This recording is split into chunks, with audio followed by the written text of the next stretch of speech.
Xurmo daraxtini erkagi bo'ladi, ayoli bo'ladi. İkisi changlantirib, undan keyin meva hosil bo'ladi undan. Mana shu changlanish oqibatida mana bu yerda e'tibor berilsa, ayol xurmo daraxtida mana novda o'sib chiqqan. Mana shu novda 2-3 yil, 5 yilgacha mana shu joyda turadi. Undan keyin buni ona xurmoni yoniga mana bu yerda kichkina xurmochalar o'tkazilgan.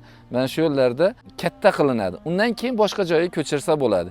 Ya'ni insonga o'xshab ko'payadi bu ham. Danagidan emas, balki insonga o'xshab ko'payadi. Mana shu xurmo shoxlarini e'tibor bersangiz, har biri bir qatori 1 yil yoshini bildiradi. Mana shu tanasini qurilishda o'sha ustun sifatida, boshqa sifatida ishlatish mumkin. Buni orasidagi mana u narsasi ham ko'rpa, to'shak, yostiqlarda ishlatilgan. Payg'ambar alayhisolamning yostiqlari ham ichi to'ldirilgan. Xurmo daraxti ayniqsa homilador emizikli ayollarga ko'p tavsiya qilinadi.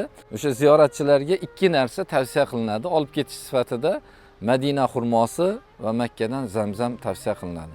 Sizlarga ham mana shu joylarga kelish nasib qilishini Allohdan so'rab qolamiz. Albatta kelganingizda xurmo bog'iga keling, xurmo mevasidan yeng, uni yaqindan bir tomosha qiling, chunki bunda Allohning oyatlari bor.